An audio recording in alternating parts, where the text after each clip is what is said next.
السلام عليكم ورحمة الله وبركاته.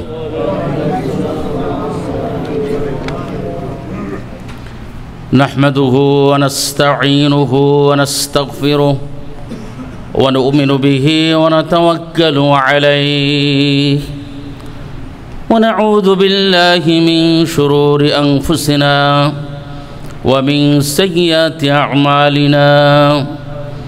من يهد الله فلا مضل له ومن يضلله فلا هادي له وأشهد أن لا إله إلا الله وحده لا شريك له وأشهد أن محمدا عبده ورسوله. أما بعد فأعوذ بالله من الشيطان الرجيم.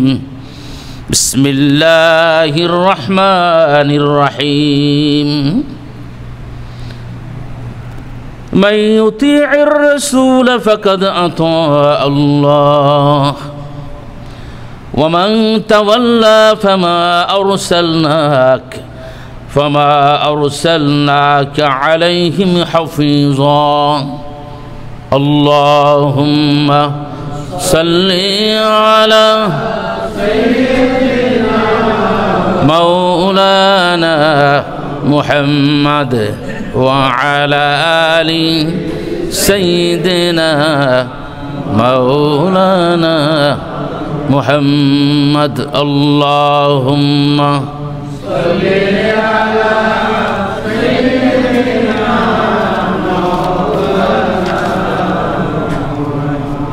وعلى آل سيدنا مولانا محمد. শ্রেষ্ঠতম রাসূল হয়ে এলে তুমি ধরাতলে, তাই তো ইহুদিরা করিল দুশ্মনী, দিনের দাওয়াত দিয়েছ বলে। আল্লাহুম্মা সাল্লি আলা সাইয়্যিদিনা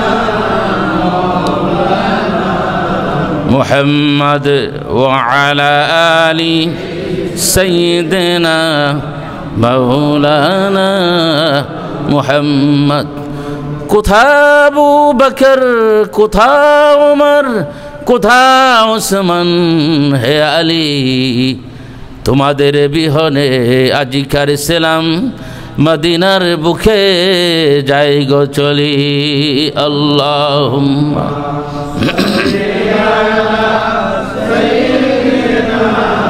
মাওলানা মুহাম্মদ ওয়া আলা আলি سيدنا مولانا محمد صلى الله عليه وعلى آله وصحبه وبارك وسلم.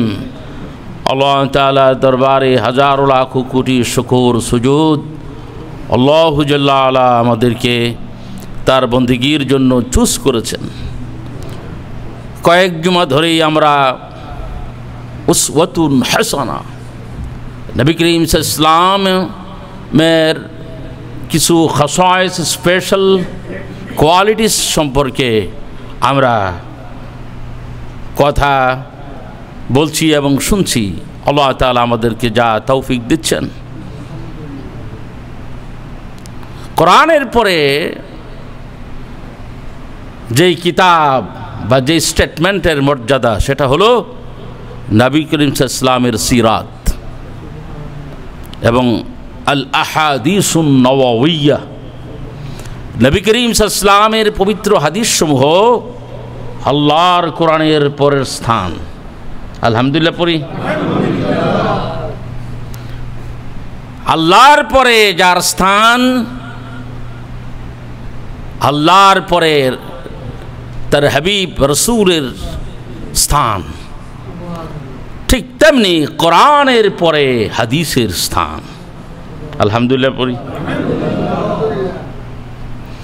আল্লাহর পরে যদি তার হাবিবের স্থান হয়, অবশ্যই কোরআন মাজিদের পরে নবী করিম সাল্লাল্লাহু আলাইহি ওয়াসাল্লামের হাদিসের স্থান।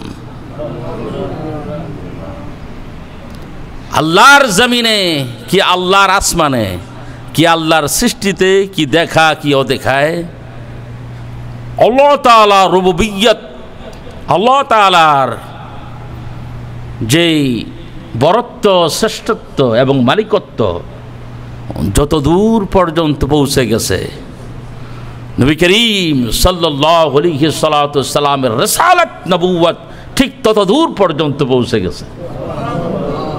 আলহামদুলিল্লাহ পড়েন। আপনাদের একটা রিকোয়েস্ট করি, ঘুমায়েন না, ঘুমাবেন না প্লিজ। তো ঘুমাইলে এত আগে আসছেন কেন? আমার দিকে চেয়ে থাকেন সবাই। আল্লাহ তাআলা কবুল করুন।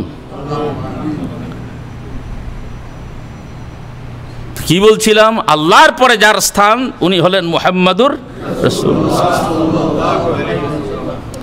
বাদ আস খুদা বুজুর্গ তুই কিসসা মুখতাসার। শেখ সাদি কয় এক কথায় সব শেষ। আল্লাহর পরে যার স্থান উনি হলেন আমার তোমার নবী রাসূলুল্লাহ সাল্লাল্লাহু আলাইহি ওয়াসাল্লাম। লা ইউমকিনু সানাউ কামা কানা হাক্কু।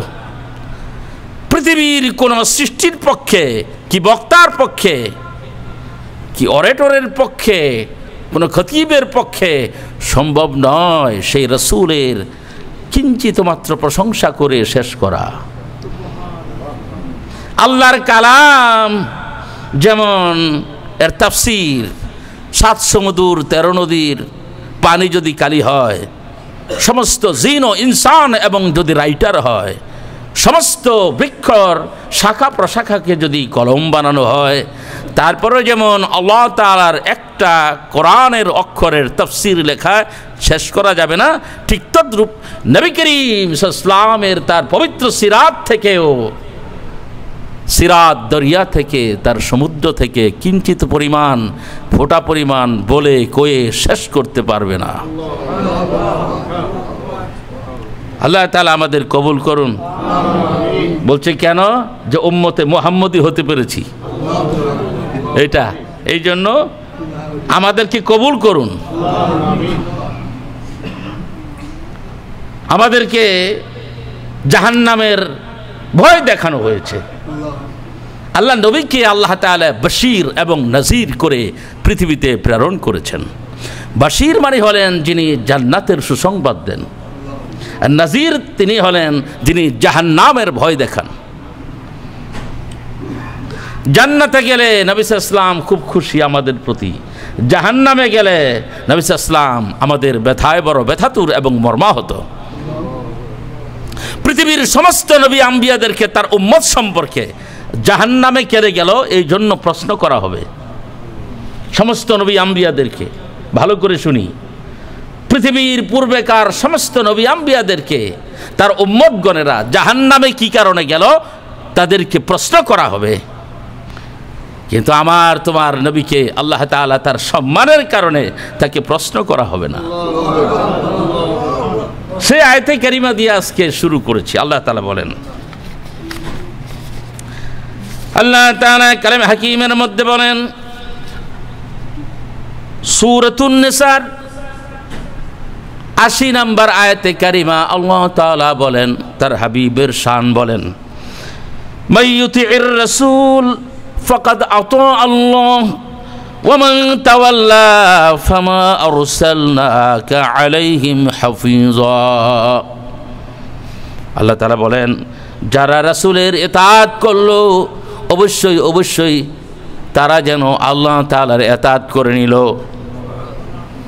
আর যারা আল্লাহ রাসূলের সুন্নাহ থেকে তাদের জীবনকে ফিরিয়ে নিয়ে গেল, হাবিব হে আমি আপনাকে এই জন্য প্রেরণ করি নাই যে তাদেরকে আপনি হেফাজত করে করে জান্নাতে নিয়ে যাবেন, এত বড় দায়িত্ব আমি আপনাকে দিয়ে দেই নাই। অন্য আয়াতে কারিমা আল্লাহ তাআলা বলেন, ওয়ালা তুসআলু আন আসহাবিল জাহিম। হাবিব হে আপনাকে এই জাহিম মানে জাহান্নাম, জাহান্নামে তারা যে গেল এই জন্য আপনাকে কোনো কোশ্চেন করা হবে না, কারণ আমি আপনাকে বাশির এবং নাজির করে পৃথিবীতে প্রেরণ করেছি আপনার সম্মানের কারণে, আপনার মর্যাদার কারণে। আপনার উম্মতগুলো তারা যদি জাহান্নামে যায়, হাবিব হে মনে রাখবেন আমি আপনাকে তাদের বিষয়ে কোনো কোশ্চেন করব না। আপনার জবাব দিতে হবে না যে আপনার উম্মতেরা জাহান্নামে গেল কেন, আপনার জবাব দিতে হবে না, কারণ আপনি তো মেসেজ পৌঁছে দিয়েছেন তাদেরকে। কি বলেন? আল্লাহর নবীর মর্যাদা এত উপরে চলে গেছে। হাবিব হে, যারা আপনার সুন্নাহকে ফলো করবে না তাদের দায় দায়িত্ব আপনার নাই। নবী সাল্লাল্লাহু আলাইহি ওয়াসাল্লাম বলেন কুল্লু উম্মতি ইয়াদখুলুনাল জান্নাহ ইল্লা মান আবা। আল্লাহ নবী কয় যে আমার সমস্ত উম্মতেরা জান্নাতে যাবে, সমস্ত উম্মতেরা। যারা আবা, ক্বালু ওয়া মাইয়া আবা ইয়া রাসূলুল্লাহ। সাহাবা আজমাইন বললেন হে রাসূল, আবা আবার কোন জাত? কয় মান আতানি ফাকাদ দাখালাল জান্নাহ ওয়া মান আসানি ফাকাদ আবা, আও কামা ক্বাল আলাইহিস সালাতু ওয়াস সালাম। বলছে কি, কয় যারা আমার সুন্নাহকে মানবে তারা জান্নাতে যাবে। ভালো করে শুনেন সবাই, অনেকে সুন্নাহ না ভুইরা জায়গা, সুন্নাহর কোনো তোয়াক্কা করে না, সুন্নাহর কোনো মূল্যায়নই করে না, সমানে সুন্নাহর খেলাফ চলতে থাকে। কেমন? আবার কেউ কিছু যদি কয়, এটা কি ফরজ নাকি, এই কথা বলে কি না? কয় মিয়া ৫-৭টার বা হয়ে গেছে, নাতি পুতি খুতি হয়ে গেছে, দাড়িটা রাখিয়া দেও, এটা কি ফরজ নাকি? আজ থেকে জানি না নেন দাড়ি রাখা ফরজ, দাড়ি রাখা কি ওয়াজিব, মানে ফরজের কাছাকাছি। বিভিন্ন ওলামায়ে কেরামের মতে কয় ওয়াজিব না, এটা ফরজের উপরের ফরজ।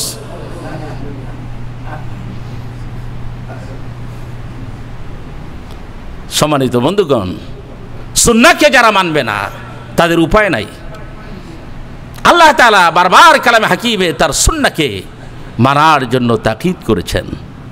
আল্লাহ তাআলা বলেন আতিউল্লাহ ওয়া আতিউর রাসূল, আল্লাহকে ইতাআত করো এবং তার রাসূলকে ইতাআত করো। সুবহানাল্লাহ পড়ি। এজন্য আমরা যা মনে চায় তা করতে থাকি, সুন্নাতের তোয়াক্কা করি না। তারপরে আপনার নামাজ সালাত আদায় করি, সালাতের কোনো ধারদারি না।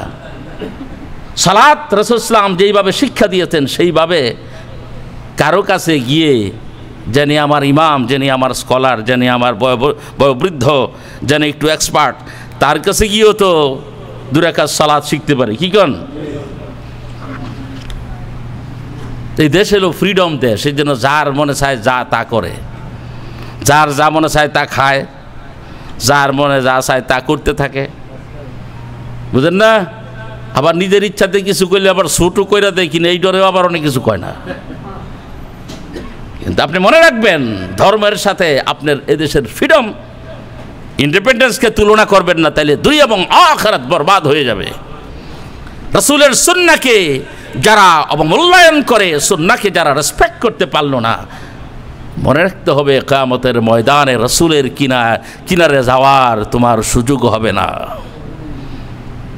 সাল্লাল্লাহু বলেন মান আহাব্বা সুন্নতি ফাকাত আহাব্বানি, কয় আমার সুন্নতকে যে মানলো সে আসলে আমাকে মানলো। ওয়া ফি রাওয়ায়াতিন মান আহইয়া সুন্নতি ফাকাত আহাব্বানি, যে আমার সুন্নতকে পুনর্জন্ম দিল সেই আসলে আমাকে মহব্বত করলো। সম্মানিত বন্ধুগণ, আল্লাহ তাআলা তার হাবিবের শানে বলেন যে মানুষটাকে এত দয়ালু করে বানাইলাম, সারা জীবন তোমার পিছনে পিছনে ঘুরলো তোমাকে ঈমানদার বানাবার জন্য।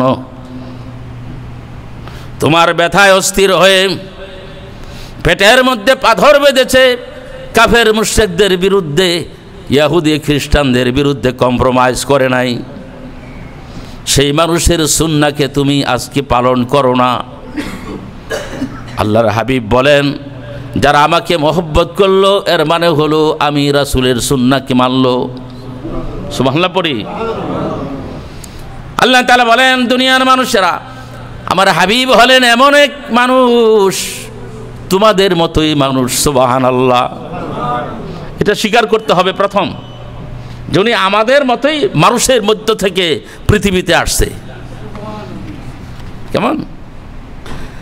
এই জন্য তোমাদের ব্যথা উনি বুঝে, যেহেতু উনি মানুষ, তোমরাও মানুষ, এই জন্য তোমাদের ব্যথা উনি বুঝে।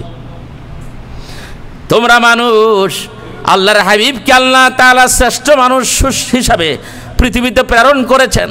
তোমাদের ব্যথা বুঝেন, তোমাদের কষ্ট বুঝেন, তোমাদের ব্যথা লাঘবের জন্য সবসময় উনি চেষ্টা করেন।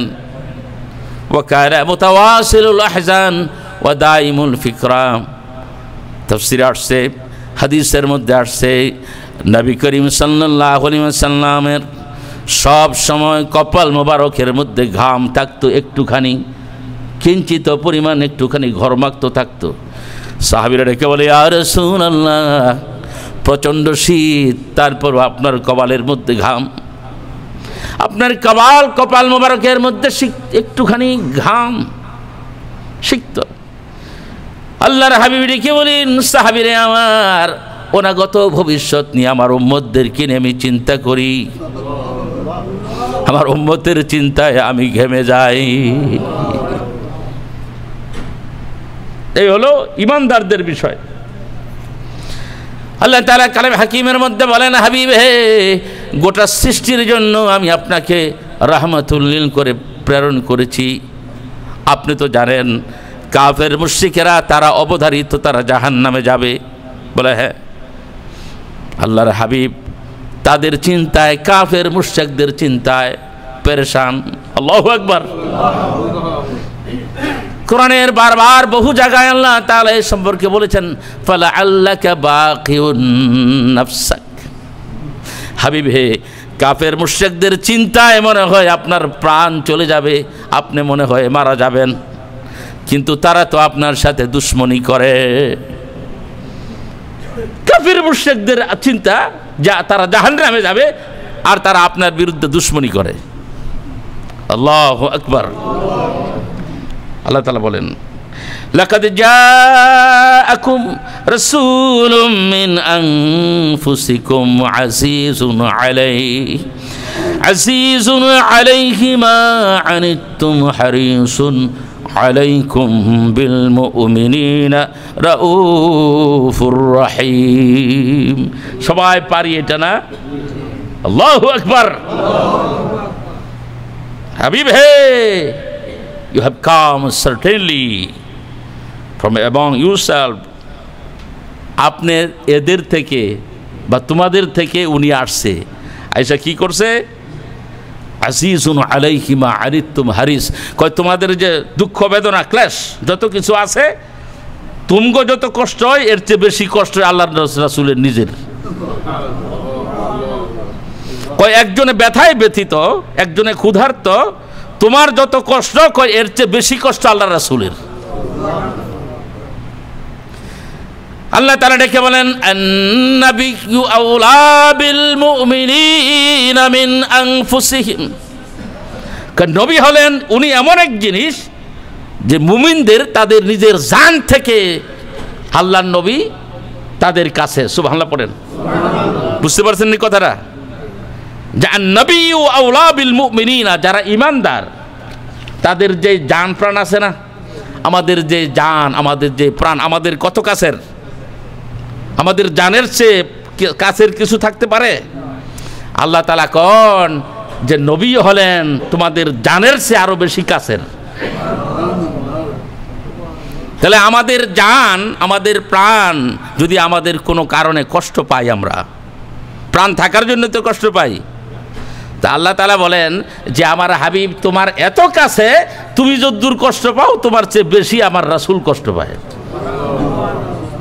উনি হলেন সেই রাসূল, সেই নবী। আল্লাহু আকবার। শুধু তাই নয়, আল্লাহ তাআলা তার হাবিব সম্পর্কে বলেন, বিল মুমিনিনা রাউফুর রহিম। মুমিনদের প্রতি উনি রাহিম, উনি রাউফ। কত বড় গভীর কথার দিকে চলে যাচ্ছে দেখেন। বিল মুমিনিনা, মুমিনদের প্রতি রাহিম। আচ্ছা বলেন তো রাহিম কেডা? রাহিম কে? আল্লাহ তাআলা কয় হাবিব হে এখন থেকে আপনি রাহিম। সুবহানাল্লাহ পড়ি। হাবিব হে আমি যেমন রাহিম, আমি যেমন দয়ার সাগর। হাবিব হে আপনিও দয়ার সাগর, আমি যেমন রাউফ আপনিও রাউফ। আমি যেমন রহিম, আমি দয়া করি, আমার দয়ার শেষ নাই। হাবিব হে আপনিও দয়াশীল, আপনারও দয়ার শেষ নাই। দুনিয়াতে এবং আখিরাতে নবীজির দয়ার শেষ নাই। হযরত আবু বকর ডেকে বলে, হে রাসূল আপনি এত কম খান কেন? আল্লাহু আকবার বলেন। এই কথা, এই ওয়াজ করতে তো লজ্জা অনুভব হয় আমার। হযরত আবু বকর ডেকে বলে, ইয়া রাসূলুল্লাহ কোনদিন দেখিনি আপনাকে উদর ভরে রসনা বিলাস করে আপনার খাবার খাইতে, কোনদিন দেখিনি আপনাকে ভালো করে আরামে বসে খাবার খাইতে। হে রাসূল কি কারণ? আল্লাহর হাবিব ডেকে বলে, সাহাবী আমার আবু বকর তোমার প্রশ্নের জবাব না দিয়ে পারি না। কিয়ামত অবধি আমার এমন কিছু আসবে তাদের পেটে আহার হবে না, ক্ষুধার্ত থাকবে, তাদের বসার জায়গা হবে না, থাকার জায়গা হবে না। আমি রহমতুল্লিল আলামিন যদি আজকে পেট ভরে আরামে খেয়ে যাই, ভালো বিছানায় ঘুমাই, ভালো বিছানায় শুই, তাহলে আমার উম্মতের অবস্থা কি হবে? গাজার দিকে তাকান, ফিলিস্তিনের দিকে তাকান, আরাকান মুসলিমদের দিকে তাকান, খাইব দূরের কথা, বসার জায়গা নাই। আল্লাহু আকবার। এইজন্য আল্লাহর হাবিব ডেকে বলেন, উম্মতেরা আমার একটা কথা মনে রাখবা, আল্লাহ তাআলার বাণী, ওয়ালাল আখিরাতু খায়রুল লাকা মিনাল উলা। এই জীবন থেকে আখিরাতের জীবনে উত্তম হবে। কাদের জন্য? নবীর জন্য এবং নবীর উম্মতের জন্য। আল্লাহু আকবার বলি। এই দুনিয়ার জিন্দেগি থেকে আখিরাতের জিন্দেগি খায়র হবে। এজন্য ইমানদাররা দুনিয়ার এনজয়মেন্ট, এমাজমেন্ট, তারা এইগুলি থোড়াই কেয়ার করে। আমাদের সামনে আছে কনাবিল সুখময় শান্তির জীবন, যে জীবনের কোনো শেষ নাই। এই ছোট্ট জীবন, সংক্ষিপ্ত জীবন, টেম্পোরাল লাইফ খুব দ্রুতই শেষ হয়ে যাচ্ছে, কিন্তু আমাদের আখিরাত আমাদের সামনে আছে। আল্লাহু আকবার। এই জন্য দুনিয়ার জন্য আখিরাতকে শেষ করা যাবে না, দুনিয়ার জন্য আখিরাতের জীবনকে শেষ করা যাবে না। কেমন? আল্লাহ তাআলা ডেকে বলেন, হাবিব হে উম্মতদেরকে বলে দেন আপনার জন্য দোয়া করার জন্য। সুবহানাল্লাহ পড়েন। তাফসীর মুফাসসির কেরাম বলছেন যে আমরা উম্মতের আল্লাহ রাসূলের জন্য আবার দোয়া করতে হইব কেন? এটা হলো আমাদের শুকরগুজারি প্রকাশ করা। দোয়া করা মানে কি? আল্লাহ তাআলার কাছে বিনয়ী হওয়া। দোয়া করা মানে কি? আল্লাহ তাআলার কাছে কি হওয়া? বিনয়ী ছাড়া কেউ কি আল্লাহ তাআলার কাছে কেউ হাত উঠাইতে পারে? উঠাইতে পারে? কারো কাছে আপনি হাত পাতবেন, আপনার বিনয়ী হইতে হবে। আপনি যদি অ্যারোগ্যান্ট হই তাহলে কি কারো কাছে গিয়ে কিছু চামু? কারো কাছে কিছু চাইতে পারি না যদি অ্যারোগ্যান্ট হই। আল্লাহ তাআলা আমাদেরকে বিনয়ী হওয়ার জন্য শিখায় যে উম্মতেরা রাসূল করিম সাল্লাল্লাহু আলাইহি ওয়াসাল্লামের জন্য তোমরা দোয়া করো। বলে কিসের দোয়া? কয় মাকাম মাহমুদা। সুবহানাল্লাহ বলেন। মাকামে মাহমুদা কি? মাকামে মাহমুদ হলে, মাকামে মাহমুদা হলো এমন এক স্থান, the admirable station on the day of the resurrection. The Prophet sallallahu alaihi wasallam will be standing upon that place and he will intercede all the sinner. Allahu Akbar. বলছে কি, কয়েকটা এমন এক প্রশংসামূলক একটা প্রশংসার জায়গা, এমন একটা স্থান যেখানে আল্লাহ তাআলা তার হাবিবের জন্য দাঁড়াবার স্থান, দাঁড়াবার নির্ধারিত একটা প্লেস সৃষ্টি করে দিবেন। বলছে কি, সেখানে দাঁড়ায়া প্রথমত নবীদেরকে, তারপরে গুনাহগার উম্মতদেরকে শাফাআত করতে থাকবে। বন্ধুগণ, কথাটা বুঝতে পেরেছি? কথাটা বুঝতে পেরেছি তো? কি বললাম? ওয়ানা খতিবুহুম ওয়ানা সাহিবু শাফাআতিহিম ওয়ানা খতিবুহুম। নবী সাল্লাল্লাহু আলাইহি ওয়াসাল্লাম বলেন যে আমি প্রথমত পূর্বেকার যারা নবী আম্বিয়া আছে, যারা তাদের উম্মতদের একিউজ করার কারণে আল্লাহ তাআলা নবীদেরকে থামাই দিবেন, তখন আমি কি করব, যে আমি প্রথম সে আমার পূর্বেকার যুগের নবীদেরকে শাফাআত করব, তারপরে আমার গুনাহগার উম্মতদেরকে শাফাআত করে করে জান্নাতে নিয়ে যাব। বলছে যেই স্থানে দাঁড়িয়ে এই কাজটা করব, এটার নাম হলো মাকাম মাহমুদ। আলহামদুলিল্লাহ পড়ি। এটার নাম হলো মাকামে মাহমুদ। তাফসিরে তাবারিতে আসছে মাকাম মাহমুদ ইয়ানি আই আল মাকান ইউজলিসুহু মাআহু আলা আরশিহি। বলছে মাকামে মাহমুদ হলো এমন এক জায়গা যে এটা আল্লাহ তাআলা তার আরশে আজিমের মধ্যে তার কুরসির সাথে নবী সাল্লাল্লাহু আলাইহি ওয়াসাল্লামের জন্য একটা স্থান নির্ধারণ করেছেন, এর নাম হলো মাকামে মাহমুদ। এরকম মাকামে মাহমুদের এক্সপ্লেন করতে গেলে বহু সময়ের দরকার। তো কেন এইগুলি করলেন? কেন? একটাই কারণ, উম্মতদেরকে নাজাত দেওয়ার জন্য। এই গুনাহগার দুর্বল উম্মত পৃথিবীতে কষ্ট করবে, রোগে সুখে ভুগবে, জালেমদের, কাফের মুশরিকদের অত্যাচার নির্যাতন শেষ করবে, তারা শাহাদত বরণ করবে, তারা রক্ত দিবে, তারা ক্ষতিগ্রস্ত হবে। কিন্তু আখিরাতের দিন নবী করিম সাল্লাল্লাহু আলাইহি ওয়াসাল্লাম সে মাকাম মাহমুদ প্রশংসনীয় স্থানে দাঁড়িয়ে দাঁড়িয়ে গুনাহগারদেরকে শাফাআত করে করে, সুপারিশ করে করে জান্নাতে নিয়ে যাবে। আলহামদুলিল্লাহ পড়ি। নবী করিম সাল্লাল্লাহু আলাইহি ওয়াসাল্লামের একটা গুরুত্বপূর্ণ গুণ ছিল, সেটা হলো কি? শাজাআত। শাজাআত প্রথম হলো আজওয়াদুন নাস। এর আগের জুমাতে বলেছিলাম প্রথম হলো আহসানুন নাস, তারপরে হলো আজওয়াদুন নাস, নাম্বার 3 আশজাউন নাস। আহসানুন নাস বলা হয়ে গেছে, আজওয়াদুন নাস বলা হয়ে গেছে, আজকে বলছি আশজাউন নাস। আল্লাহ তাআলা তার হাবিবকে পৃথিবীর সর্বশ্রেষ্ঠ বীর হিসাবে পৃথিবীতে নির্বাচন করেছেন। আল্লাহ নবী সাল্লাল্লাহু আলাইহি ওয়াসাল্লাম ছিলেন বীরদের বীর। পৃথিবীর এমন কোনো বীর নাই যে নবী করিম সাল্লাল্লাহু আলাইহি ওয়াসাল্লামের সাথে কুস্তি করে জয়ী হবে। আল্লাহ নবী সাল্লাল্লাহু আলাইহি ওয়াসাল্লাম এত বড় বীর ছিলেন। একজনের নাম ছিল উবাই বিন খালফ। উবাই বিন খালফ উহুদের যুদ্ধের ময়দানে নবী করিম সাল্লাল্লাহু আলাইহি ওয়াসাল্লামের পিছনে আইসা আশ্রয় নিছে। আল্লাহু আকবার। যুদ্ধ চলছে এখন কাফের মুশরিক বাতিল এবং মুসলিমের মধ্যে। তো উবাই বিন খালফ কয় যে আমি কোনোদিন শুনছি যে উবাই বিন খালফ নাকি নবী করিম সাল্লাল্লাহু আলাইহি ওয়াসাল্লাম অনেক বড় বীর, এখন আমি যদি নবী সাল্লাল্লাহু আলাইহি ওয়াসাল্লামের সামনে পড়ে যাই তাহলে তো আমার জীবন রফাদফা হয়ে যাবে। তো সুতরাং এই কথাও জানি রহমতুল্লিল আলামিন, উনি আল্লাহ তাআলা রহমত করে পৃথিবীতে প্রেরণ করেছেন।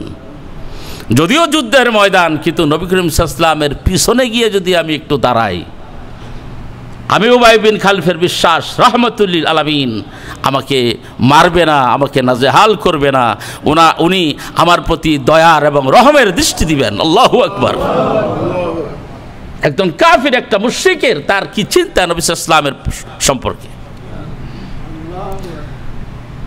আল্লাহর হাবিব কি বলে, উবাই বিন খালফ আমি সামনেও দেখি পিছনেও দেখি, আমি দেখি তুমি আমার পিছনে নিয়ে আশ্রয় নিয়েছ, কিন্তু আল্লাহ তাআলার পক্ষ থেকে ফয়সালা হয়ে গেছে, তুমি আমার কাছে পরাজিত হবে এবং তুমি উহুদের ময়দানে ধরাশায়ী হবে, তুমি মাকতুল হবে।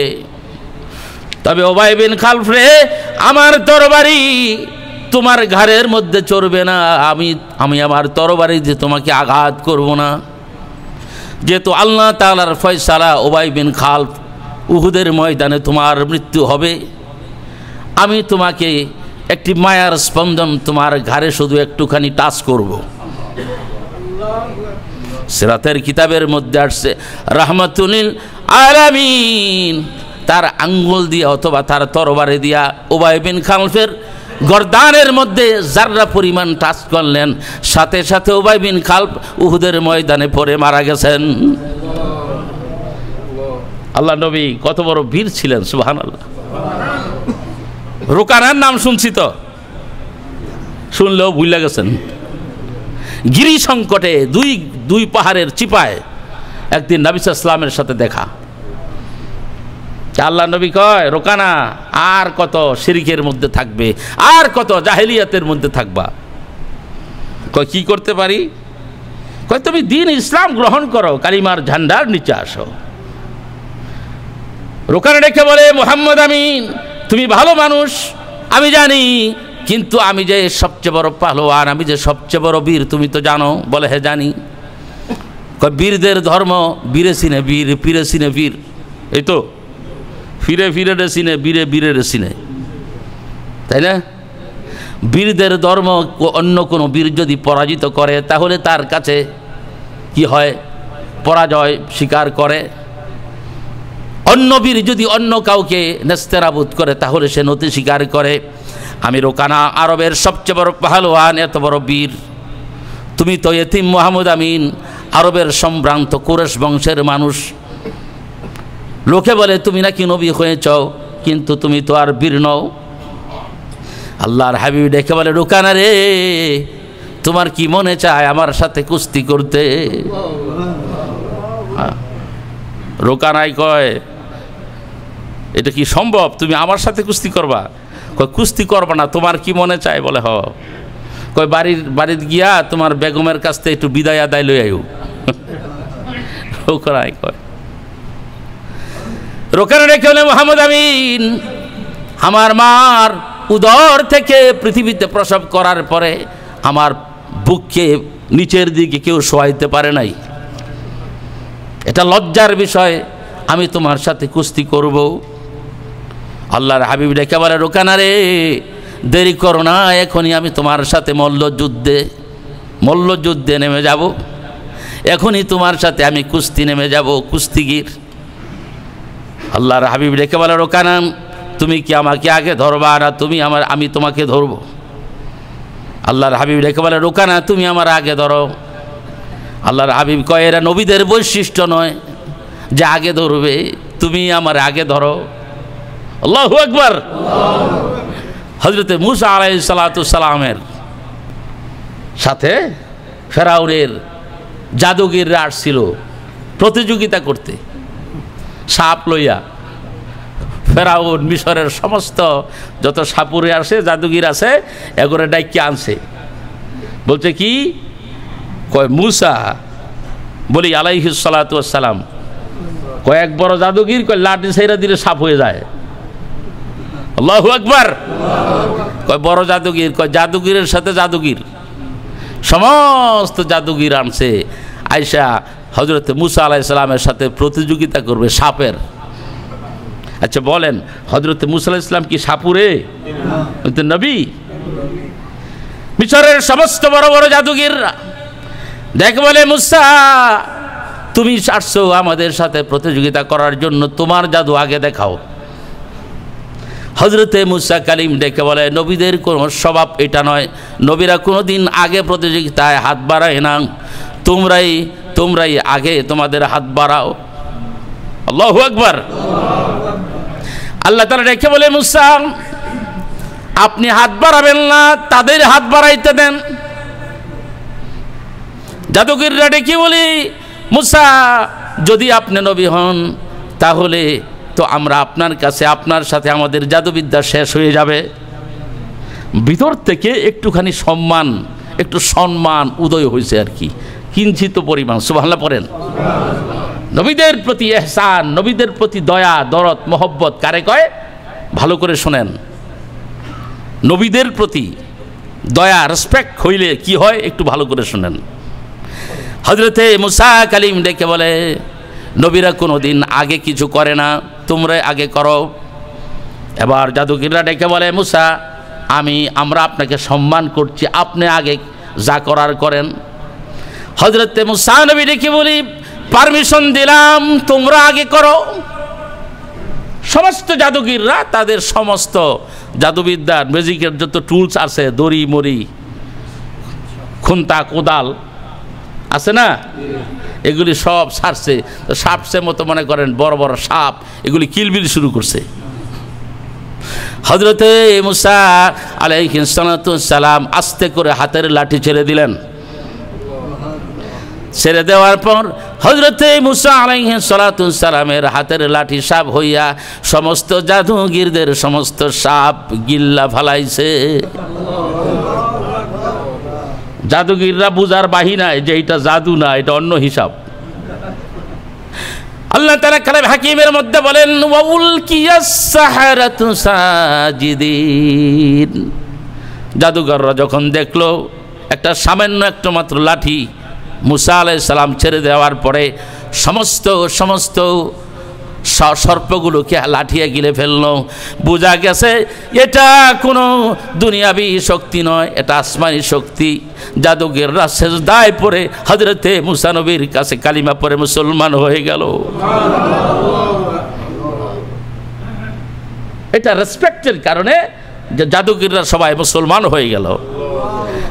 তারপরে ফেরাউন তাদেরকে হাত পা কেটে তাদেরকে শাস্তি দিয়েছে।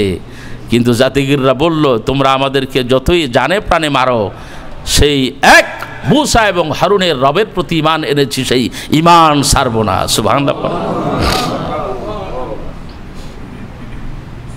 তো নবী করিম সাল্লাল্লাহু আলাইহি ওয়াসাল্লাম কে রোকানা এসে ধরছে।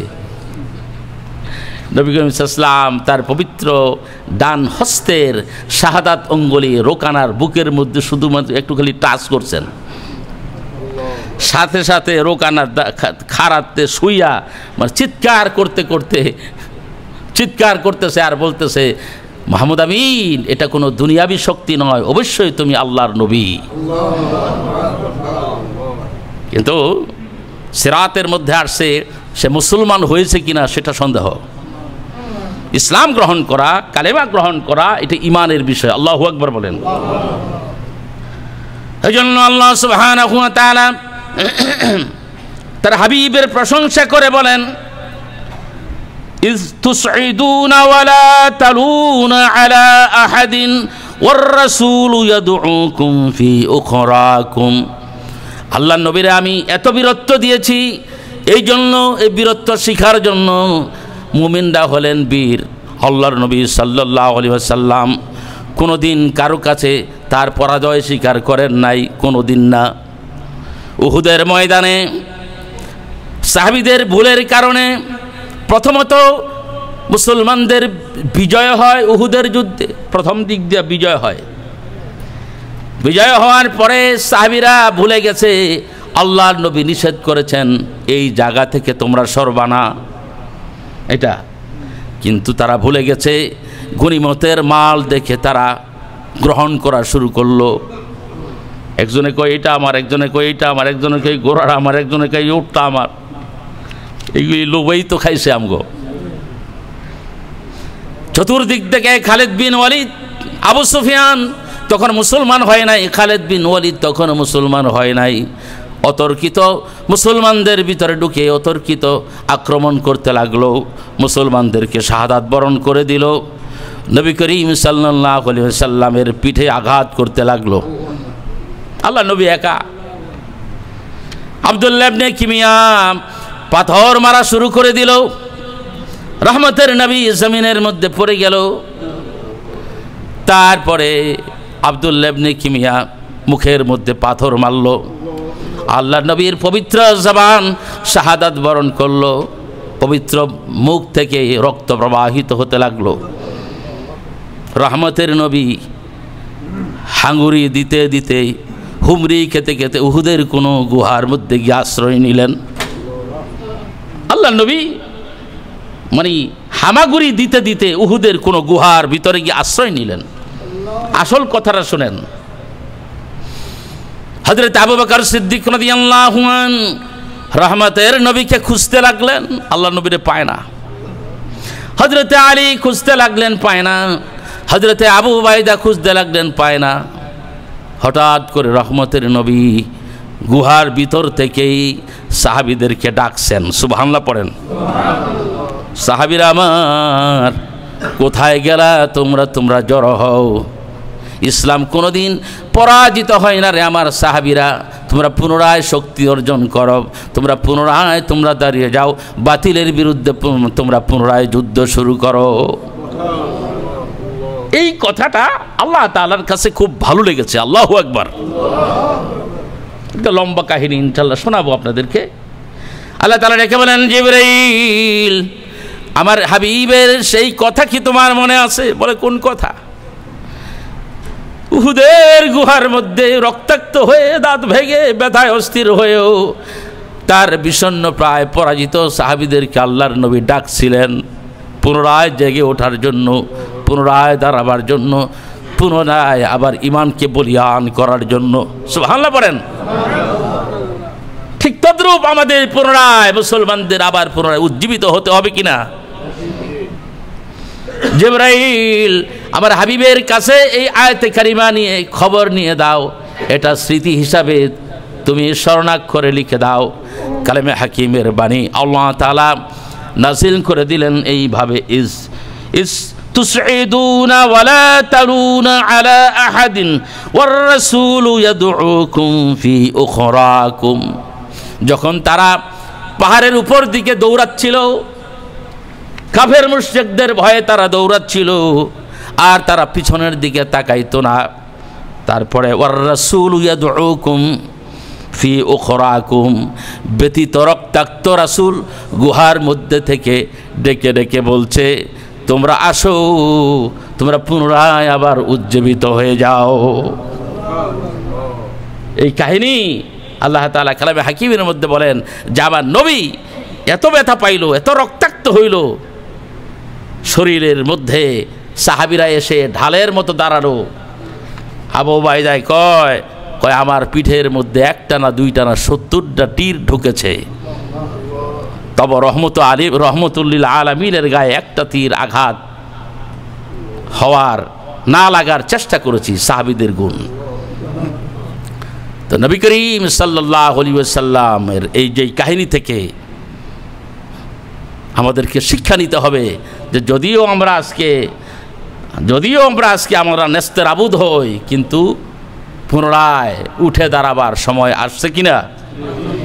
সমস্ত মুসলিমরা, সমস্ত কিংয়েরা, সমস্ত রিচেস্ট ওয়ান যারা, কেমন তারা যদি নবী ইসলামের সেই দিকে তাকায়, আমরা আমাদের বাচ্চাগুলোকে যদি ইসলামী শিক্ষা শিক্ষিত করি, জ্ঞানে বিজ্ঞানে উন্নত করি, এই দেশের শিক্ষা দীক্ষার সাথে সাথে দিন ইসলামকে যদি আমরা দিনের জ্ঞান দেই, ঠিকই একদিন সে আবার সেই স্বর্ণযুগের মতো যুগ আসবে কিনা?